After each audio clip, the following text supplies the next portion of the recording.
Shalom, selamat pagi sahabat GSIS yang diberkati oleh Tuhan Yesus Kristus. Mari kita siapkan hati kita untuk belajar kebenaran firman Tuhan. Mari kita satu dalam doa. Bapa, terima kasih Tuhan buat kebaikan kebenaran-Mu yang Engkau kerjakan dalam kehidupan kami. Pagi hari ini kami hendak merenungkan sabda firman-Mu Bapa. Di dalam nama Yesus Tuhan, sumber kekuatan, sumber berkat di dalam kehidupan kami. Kami percaya orang yang mengenal Tuhan akan tetap kuat dan bertindak. Dan kami rindu kebenaran-Mu memerintah dalam hidup kami, damai sejahtera memerintah di dalam hati dan pikiran kami dalam Kristus Yesus yang menyelamatkan kami. Kami rindu Bapa, lewat kebenaran-Mu kami beroleh kekuatan, dan lewat kebenaran-Mu kami belajar untuk tetap bertahan di dalam setiap proses yang Engkau izinkan terjadi. Menjadi saksi Kristus, memberitakan Injil, menjadi terang, menjadi garam. Biarlah itu menjadi kehidupan kami. Dalam nama Yesus kami mengucap syukur. Amin. Selamat pagi, saudara yang diberkati oleh Tuhan Yesus Kristus. Tetaplah kuat, tetaplah semangat, tetaplah bertahan, dan orang yang bertahan sampai pada kesudahannya tidak akan binasa, melainkan beroleh hidup yang kekal. Bapak Ibu Saudara yang diberkati oleh Tuhan Yesus Kristus, kemarin kita sudah belajar kebenaran bahwa Yesus memanggil ke-12 muridnya dan mengutus mereka pergi untuk memberitakan Injil. Dan ketika mereka memberitakan Injil, mungkin itu ada penolakan, mungkin ada penerimaan. Tetapi biarlah terus kita memberitakan Injil kebenaran sehingga setiap orang yang mendengarkan firman akan mengalami keselamatan daripada Tuhan.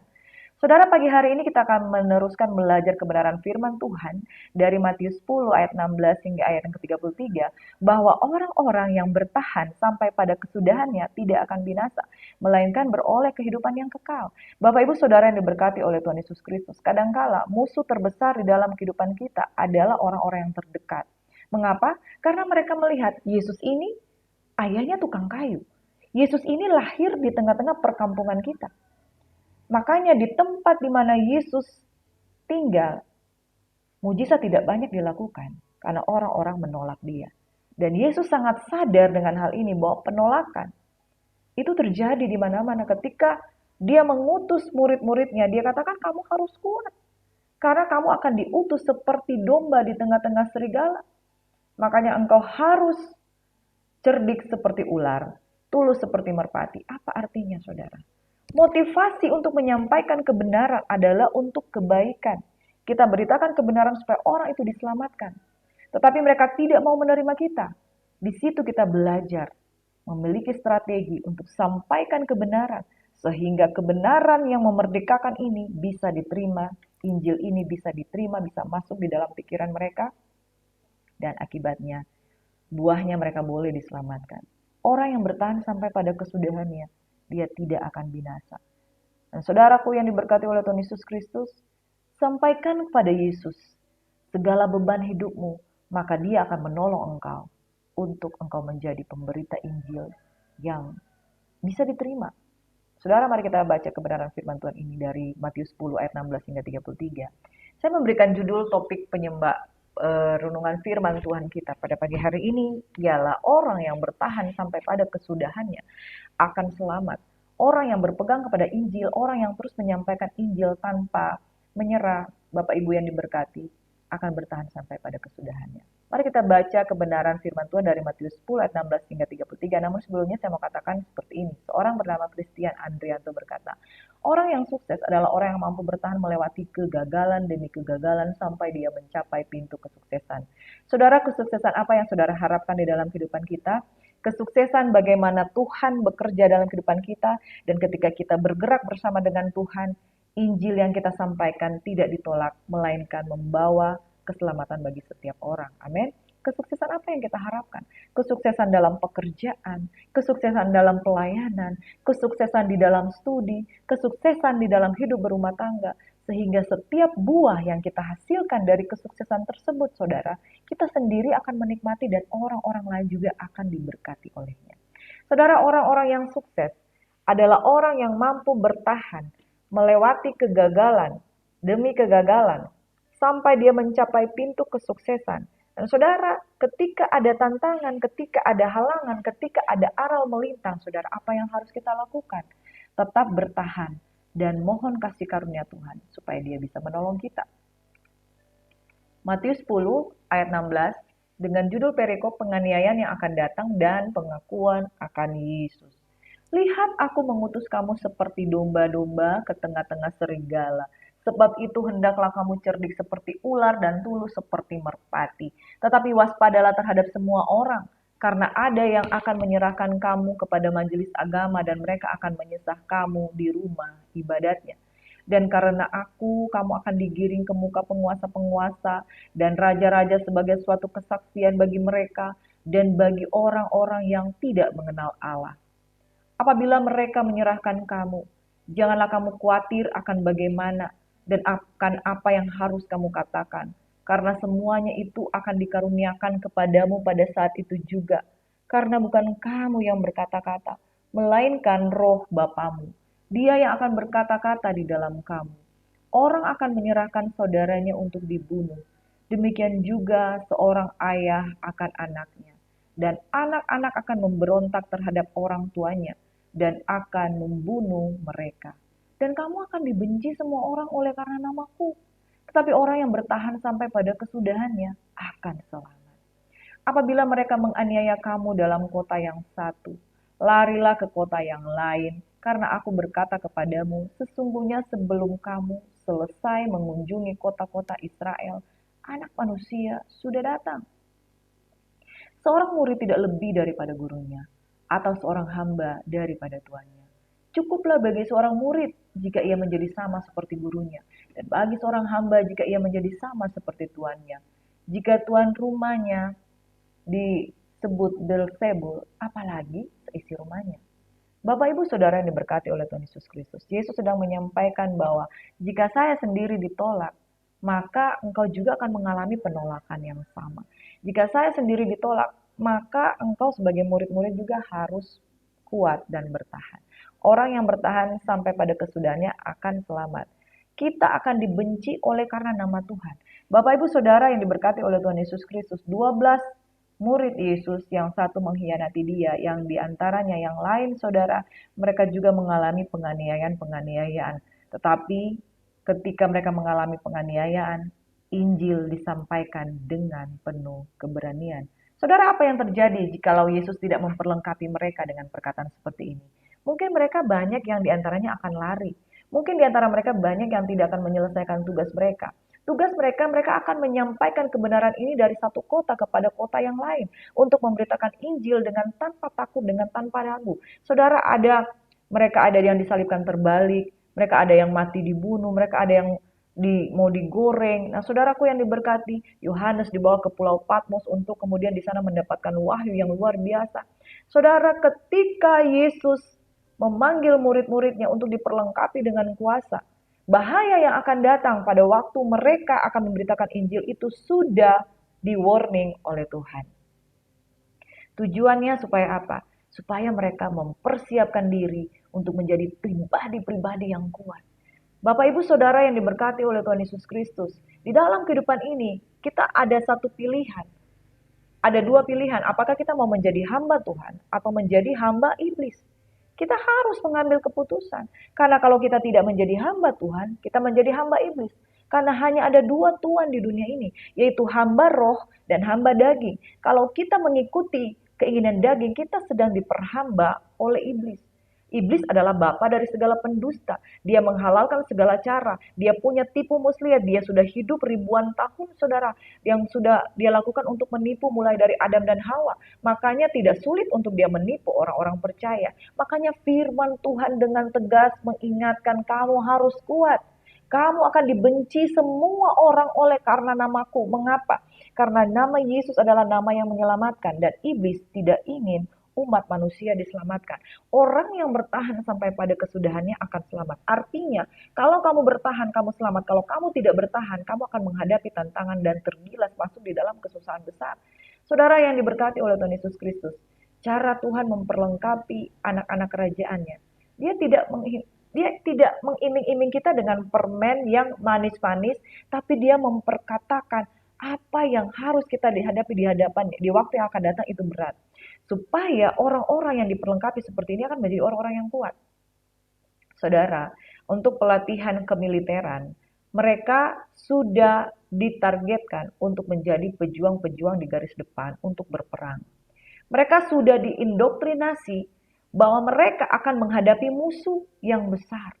Karena mereka sudah dipersiapkan untuk menghadapi musuh yang besar. Makanya ketika mereka mempersiapkan diri, tubuh mereka, fisik mereka, mentalitas mereka sebagai mentalitas prajurit itu diperlengkapi sehingga mereka menjadi kuat. Nah, saudara, ketika mereka melatih diri untuk masuk di dalam suatu medan pertempuran, mereka sudah siap. Karena mereka sudah diperhadapkan dengan satu tujuan jangka panjang, kamu harus berkemenangan menghadapi musuh-musuh. Makanya saudara, 12 rasul ini sedang dibawa masuk ke medan peperangan, yaitu keadaan dunia yang sangat menyesatkan. Dunia akan menggilas kita saudara. Kalau iman kita tidak kuat, maka kita akan dibinasakan oleh dunia ini. Tetapi Tuhan tahu bahwa anak-anak kerajaan itu harus jadi anak-anak yang kuat. Lihat, aku mengutus kamu seperti domba ke tengah-tengah serigala. Tuhan menerapkan kasih untuk diwujudkan di tengah-tengah dunia. Nah, kasih ini saudara, kita harus bertahan dalam kasih. Orang dunia memakai tongkat pemerintahan, tongkat kerajaan, tongkat besi. Tetapi Yesus mengenakan kasih karunia Allah, pengampunan kasih karunia kepada semua orang. Itu sebabnya cerdik seperti ular. Bukan berarti kita adalah ular. Cerdik itu artinya kita harus punya strategi. Sampaikan kebenaran dengan strategi. Tetapi ketulusan ibarat merpati yang tidak pernah ingkar janji dan penuh dengan kesetiaan. Tuhan memberikan peringatan. Waspada terhadap semua orang. Ada yang akan menyerahkan kamu kepada majelis agama. Ada yang menyesat kamu di rumah ibadat. Kamu akan digiring oleh penguasa dan raja-raja sebagai kesaksian bagi mereka. Dan Tuhan menyampaikan ini, dia sendiri terlebih dahulu yang menghadapi mereka. Nah saudara, satu penghiburan daripada Tuhan, bahwa apabila mereka menyerahkan kamu, jangan kamu khawatir akan bagaimana dan akan apa yang harus kamu katakan, karena semuanya itu akan dikaruniakan kepadamu pada saat itu juga. Karena bukan kamu yang berkata-kata, melainkan Roh Bapamu, dia yang akan berkata-kata di dalam kamu. Saudara yang diberkati, lihat bagaimana seorang Petrus yang pengecut ketika dia menyangkal Yesus sebelum ayam berkokok. Yang kedua kali saudara, dia sudah menyangkal Yesus 3 kali. Tetapi ketika dia dipenuhi dengan Roh Kudus, dia berkata-kata kepada pemimpin-pemimpin yang ada pada waktu itu. Bahkan Paulus dan Silas, bagaimana dia berkata-kata di hadapan para pemimpin-pemimpin, di hadapan Theophilus yang mulia. Mereka berkata-kata sebagai orang yang dipenuhi dengan hikmat dan penuh dengan Roh Kudus. Bahkan Raja Agripa berkata, aku hampir diyakinkan oleh karena perkataanmu, ya Paulus. Saudaraku yang diberkati oleh Tuhan Yesus Kristus, ketika engkau diutus, engkau diperlengkapi. Ketika engkau diutus, ada roh seekor anak domba yang ada di dalam hidupmu, engkau bekerja dengan kasih. Jadi ciri-ciri anak Tuhan yang diutus ke tengah-tengah dunia yang jahat ini, saudara, engkau melayani dengan tulus seperti domba, tulus seperti merpati, seperti domba di tengah serigala yang siap dibantai, saudara, tapi engkau bukan orang yang dibantai. Rasul Paulus seolah-olah mau dibantai, tapi Tuhan melepaskan dia karena ketulusan yang ada padanya. Cerdik seperti ular, ya. Hikmat yang Tuhan berikan, itu kecerdasan yang Tuhan berikan. Dia akan memberikan kata-kata yang pantas untuk kita sampaikan kepada orang. Nah, saudaraku yang diberkati, kamu dibenci semua orang oleh karena namaku, tapi orang yang bertahan sampai kesudahannya akan selamat. Seorang murid tidak lebih daripada gurunya, seorang hamba tidak lebih daripada tuannya. Artinya saudara, firman Tuhan berkata, jika cawan ini boleh dilalukan daripadaku, tapi bukan kehendakku yang jadi, tapi kehendakmu. Saudara yang ada di tempat ini, mari kita katakan, Tuhan mampukan aku melewati setiap cawan. Kadangkala masalah itu nggak jauh-jauh saudara, penolakan itu dari rumah. Makanya saudara sulit bertumbuh ketika saudara sendiri tidak menang di rumah saudara ketika ditolak dalam kebenaran. Tetapi kalau saudara tulus melayani suami, melayani orang tua, melayani mertua, melayani anak-anak dengan tulus, maka firman Tuhan itu pun akan masuk kepada mereka. Tapi kalau saudara tidak tulus, saudara tidak cerdik, saudara tidak cerdas, dan saudara tidak manfaatkan kebenaran firman Tuhan itu, maka kebenaran itu tidak akan masuk. Gak usah jauh-jauh saudara. Saya baru saja melayani seorang ibu. Dia nangis dan dia berkata, saya punya masalah, cucu saya ditolak. Kenapa? Cucu saya sudah menikah, sudah punya anak. Tapi sibuk bermain game. Sampai sekarang dia depresi, lari keluar dari rumah istrinya, dia main game. Dia sudah berapa kali balik gak diterima. Saya bilang, ini anak gak dididik dari kecil. Nah kebenaran itu harus kita sampaikan. Kenapa ibu tidak sampaikan kebenaran kepada anak cucu? Ya mereka menolak saya, katanya saya cerewet. Bapak Ibu yang diberkati oleh Tuhan Yesus Kristus, kadangkala musuh terbesar kita adalah penolakan dari rumah sendiri yang tidak mau mendengarkan firman Tuhan yang kita mau sampaikan. Padahal itu untuk kebaikan mereka. Nah, saya mau katakan saudara, apakah dengan mereka menolak kita, kita berhenti menyampaikan kebenaran? Tidak. Ini anak-anak kita, ini cucu-cucu kita yang sudah salah jalan. Mereka terikat dengan kehidupan suka main game, tidak mau ke ibadah dan lain sebagainya. Kalau kita menyerah saudara, kita tidak tulus seperti merpati, maka kita akan give up dengan keluarga kita yang tidak mau mendengarkan firman Tuhan. Kalau kita give up dengan keluarga kita yang tidak mau mendengarkan Injil, saudara sebagai satu-satunya orang yang diselamatkan, tapi anak dan cucu saudara tidak selamat karena menolak kebenaran firman. Apa yang harus kita lakukan? Saudara, kamu akan dibenci semua orang oleh karena namaku. Tetapi orang yang bertahan sampai pada kesudahannya akan selamat. Sampaikan firman. Sampaikan firman. Mereka tidak mau dengar, firman itu berkuasa untuk melakukan apa yang dia perintahkan. Firman itu akan mengejar mereka. Saya bilang, ibu sampaikan firman. Tetap didik anakmu.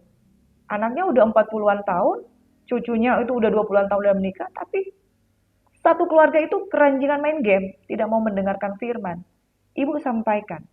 Makanya seharusnya dari kecil tongkat didikan itu dipakai. Amsal katakan kok, tongkat itu adalah untuk menghajar, untuk mendidik supaya orang hidup dalam kebenaran. Amin. Saudara, jangan kita menjadi orang yang tidak mendidik anak kita. Tidak mendidik mereka di dalam kebenaran. Akibatnya kalau kita tidak mendidik anak kita di dalam kebenaran, nah mereka akan salah jalan. Bapak Ibu Saudaraku yang diberkati oleh Tuhan Yesus Kristus. Kita tahu bahwa segala tulisan yang diilhamkan Allah bermanfaat. Segala tulisan, yaitu firman Tuhan, bermanfaat untuk mengajar, menyatakan kesalahan, memperbaiki kelakuan, mendidik orang dalam kebenaran. Ayat 17, dengan demikian tiap-tiap manusia kepunyaan Allah diperlengkapi untuk setiap perbuatan baik. Mereka suka atau tidak suka, sampaikan firman. Yesaya 55 ayat 11 firman Tuhan berkata seperti ini saudaraku yang diberkati oleh Tuhan Yesus. Yesaya 55 ayat 11 bahwa firman Tuhan itu tidak akan kembali dengan sia-sia. Amin. Demikianlah firmanku yang keluar dari mulutku. Ia tidak akan kembali kepadaku dengan sia-sia, tetapi ia akan melaksanakan apa yang kukehendaki dan akan berhasil dalam apa yang kusuruhkan kepadanya. Jikalau kita adalah satu-satunya orang yang bertobat di dalam rumah tangga kita, satu orang diselamatkan, seluruh isi keluarga diselamatkan. Jangan menyerah, sampaikan firman. Maka firman itu akan ketika diperintahkan, dia akan berhasil dengan apa yang Tuhan suruhkan. Sampaikan firman. Anakmu, cucumu dengar atau enggak, mereka udah dengar. Mereka akan dikejar oleh firman itu dan akan diubahkan. Lalu ibu tuh pulang, dikuatkan. Saya bilang, ibu yang sudah tahu firman, sampaikan. Tongkat didikan itu harus diberikan. Supaya anak-anak hidup dalam kebenaran. Cucunya udah menikah, 24 tahun, udah menikah. Tapi nggak mau kerja. Terikat main game. Sampaikan firman. Jangan terlambat mendidik anak-anakmu supaya mereka mendengarkan Injil. Makanya saudara, memberitakan Injil bukan nanti engkau jadi penginjil, tapi memberitakan Injil mulai dari rumah tanggamu, anak-anakmu, supaya takut akan Tuhan ada di dalam hati. Amin. Lihat aku mengutus kamu seperti domba ke tengah-tengah serigala, sebab itu hendaklah kamu cerdik. Cerdik, cerdas, punya strategi menyampaikan kebenaran. Kata-kata apa yang kau hendak sampaikan, firman Tuhan, aku akan memberikan kata-kata itu di mulutmu. Kepada pemerintah dan penguasa-penguasa, Tuhan sanggup memberikan kata-kata. Kepada Paulus, Petrus, Silas, Barnabas, Tuhan mampu memberikan kata-kata di hadapan para penguasa. Apalagi engkau, di hadapan anak-anakmu yang tidak mau dengar firman, di hadapan menantumu yang tidak mau dengar firman, Tuhan akan memberikan hikmat kepadamu untuk berkata-kata dengan tulus seperti merpati dan cerdik seperti ular, sehingga firman itu akan masuk dan ketika engkau beritakan, maka keluargamu diselamatkan. Saudara, kamu akan dibenci semua orang oleh karena namaku, tapi yang bertahan sampai pada kesudahannya akan selamat. Engkau dan seisi rumahmu akan selamat jikalau engkau tetap sampaikan kebenaran firman. Beritakan Injil, baik atau tidak baik waktunya. Saudara, ayat yang ke-26, janganlah kamu takut terhadap mereka. Karena tidak ada sesuatu pun yang tertutup yang tidak akan dibuka, dan tidak ada sesuatu pun yang tersembunyi yang tidak akan diketahui. Apa yang kukatakan kepadamu dalam gelap, katakanlah itu di dalam terang. Dan apa yang dibisikkan ke telingamu dan beritakanlah itu dari atas atap rumah. Janganlah kamu takut kepada mereka yang dapat membunuh tubuh, tetapi yang tidak berkuasa membunuh jiwa. Takutlah terutama kepada dia yang berkuasa membinasakan baik jiwa maupun tubuh dalam neraka. Nah, saudaraku yang diberkati, ketika kita mau sampaikan Injil, kenapa kita harus cerdik seperti ular, tulus seperti merpati? Saudara, kita sampaikan Injil, orang ini menolak kita. Keluarga kita yang kita sampaikan Injil menolak kita. Kita akhirnya, udahlah, bodo amat dia mau selamat dan enggak. Enggak bisa begitu, saudara. Jangan kamu takut kepada mereka manusia yang dapat membunuh tubuh. Mereka tidak bisa membunuh jiwa kita. Nah, kita harus tahu ada pribadi yang berkuasa untuk membinasakan baik jiwa maupun tubuh di dalam neraka, yaitu Bapa di surga. Pada hari penghakiman, semua orang yang tidak percaya kepadanya akan binasa. Nah, kita lebih memikirkan tujuan yang baik ini. Kalau anak-anak kita tidak dengar kebenaran, kalau suami kita tidak dengar kebenaran, lalu dia binasa, masuk ke neraka, mana lebih baik? Mending kita hari ini selama masih hidup, kita berjuang sampaikan kebenaran dengan tulus. Sampai Injil itu diterima. Saudara, ketika engkau dengan tanpa menyerah menyampaikan kebenaran, mungkin engkau ditolak oleh keluargamu, tapi engkau tahu bahwa motivasimu supaya keluargamu selamat. Mereka bebas dari api neraka.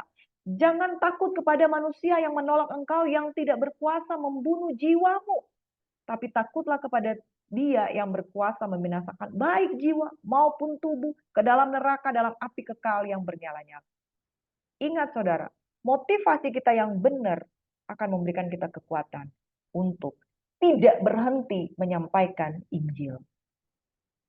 Bukankah bukankah burung pipit dijual 2 ekor seduit? Namun seekor pun daripadanya tidak akan jatuh ke bumi di luar kehendak Bapamu. Dan kamu, rambut kepalamu pun terhitung semuanya. Sebab itu janganlah kamu takut, karena kamu lebih berharga daripada banyak burung pipit. Setiap orang yang mengakui aku di depan manusia, aku juga akan mengakuinya di depan Bapakku yang di sorga. Tetapi barang siapa menyangkal aku di depan manusia, aku juga akan menyangkalnya di depan Bapakku yang di sorga. Saudara, jangan malu terhadap Injil. Akuilah dia di dalam segala lakumu, maka ia akan meluruskan jalanmu, dia akan menolong engkau. Ketika engkau mengakui Yesus di hadapan orang-orang yang engkau injili, orang-orang yang engkau layani, Tuhan pun akan mengakui engkau. Stefanus dibunuh oleh orang-orang Yahudi, tetapi Yesus berdiri di sebelah kanan Allah Bapa dan menerima roh dari Stefanus dan menghargai Stefanus. Ketika saudara memberitakan Injil dengan penuh keberanian, maka Tuhan mengakui engkau di hadapan dunia dan manusia. Jangan pernah menyangkal Bapa, jangan pernah menyangkal Yesus, karena keberanian kita untuk mengakui Yesus akan dihormati oleh Bapa di surga. Setiap orang yang mengakui aku di depan manusia, aku juga akan mengakuinya di depan Bapakku yang di surga. Saudara, Jesus love you. Dia tidak akan membiarkan engkau. Aku sekali-kali tidak akan membiarkan engkau. Aku sekali-kali tidak akan meninggalkan engkau. Saudara, jangan menyerah menginjil. Jangan menyerah menyampaikan kebenaran. Jangan takut ditolak.